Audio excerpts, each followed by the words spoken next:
I want to talk a little bit about how you cultivate the blank sheet of paper mindset if you're actually not a startup or you don't have that Right. fundamentally clean sheet of paper. And I think you really do develop this notion of what's this sort of foundational conceptual ability, imaginative capability of the most innovative leaders and organizations. What are the habits of mind, both individually and organizationally, that get you to that blank sheet of paper place? Most organizations today, what leaders think is important is clear lines or simple lines of authority.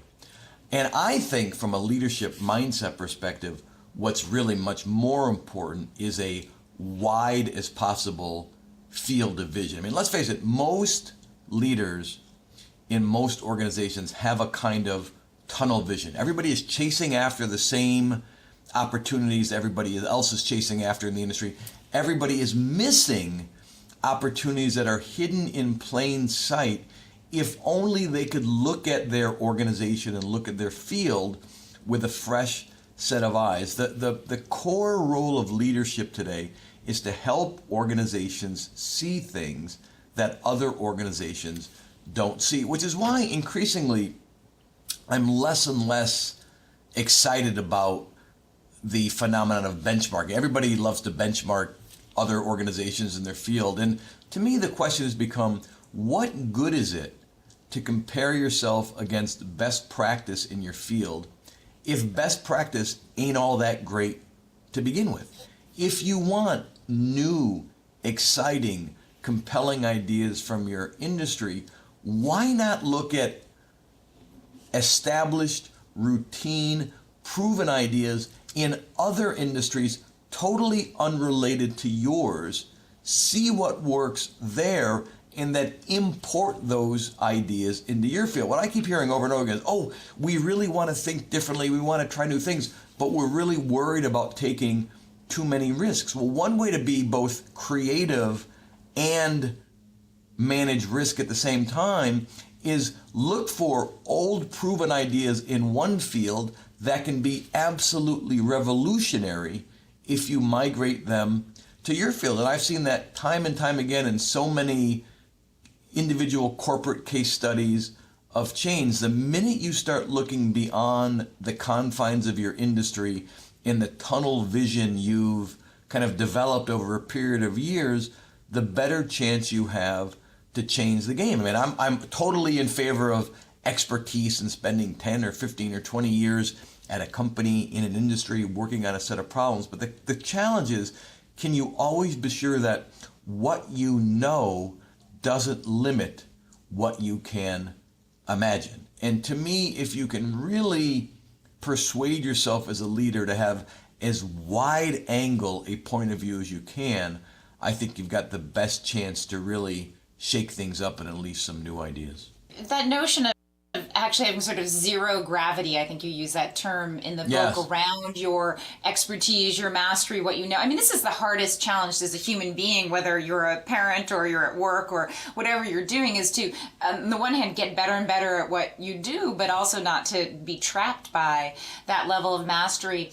Can you just share an example of either an individual leader or an organization that you got deep into where they really did exhibit that sense of zero gravity and what they did to kind of release themselves from the... A very familiar one in terms of its product would be the rise of Lexus. And you think about it, 20 something years ago, Toyota, which back then, great quality and reliability, but boring, boxy, kind of stodgy Japanese company, it says, we want to become the leading brand in the most competitive market in our industry, the market for luxury automobiles in North America, and we're determined to do this. It's like, good luck. You're going to compete against BMW, Mercedes, Cadillac, and you're this boring company, Toyota. And they said, well, they produced a great car, and the early Lexus sedans could certainly hold their own against the best that Mercedes and BMW had to offer. But what they really did is rethought and reimagined what the experience of walking into a dealership could be,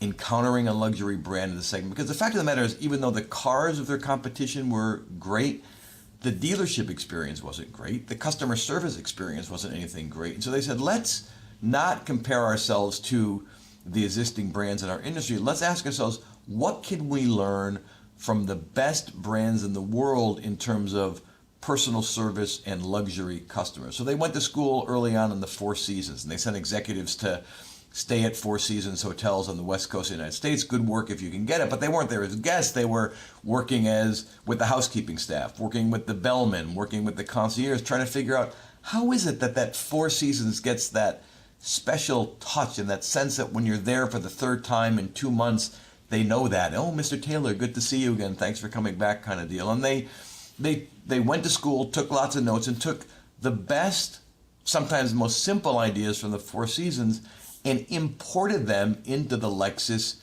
dealerships and said, we want them to feel more like a luxury hotel that sells cars. And so that's fresh flowers in the showroom and marble floors in the bathrooms and all kinds of staff behaviors that emulated the Four Seasons experience. And very early on, customers would go into a Lexus dealership and say, wow, this feels completely different from walking into a Mercedes or Cadillac dealer. A few years after that, or many years after, the decade or so, they said they got to refresh and recharge the experience. Let's do that again. Let's look outside our industry again. And they said, who is the most successful retailer in North America today as measured by sales per square foot? And it's not Tiffany, it's not Nordstrom, it's Apple and the Apple stores. And so they went in and they studied Apple stores. And if you spend any time in an Apple store anywhere, what you quickly notice in the back of the store are these so-called genius bars, or these kind of skinny, pale people in black turtlenecks and black skinny jeans or whatever are sitting there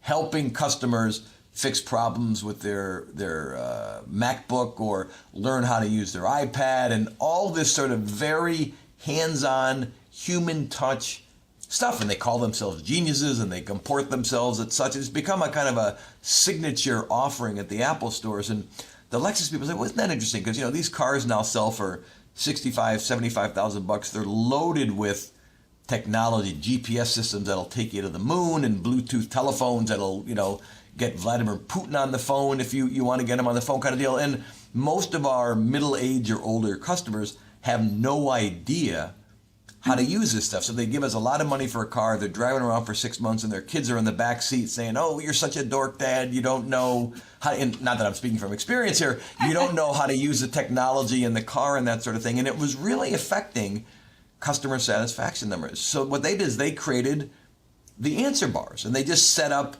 a very similar kind of experience inside the dealership, where if you're going to get your oil changed or stopping by because there's a bit of, you hear a ping or whatever in the car, while you're there, their folks will say, hey, anything we can help you with in terms of knowing the GPS better, or how some of the sensors are working, or knowing how to use the telephone a bit more effectively. And what they tell me is that single innovation has helped their customer satisfaction scores more than just about anything they've done.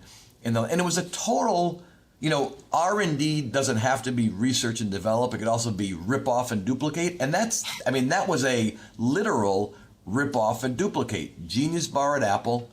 What would that look like in a car dealership? The Lexus Answer Bar. And to me, that is very creative in that field, and yet a totally proven routine idea in another field. And what a kind of safe way, if you will, to do something new in an industry. And again, I just think it speaks to that power of looking as broadly as you can to make sure that what you know doesn't limit what you can imagine.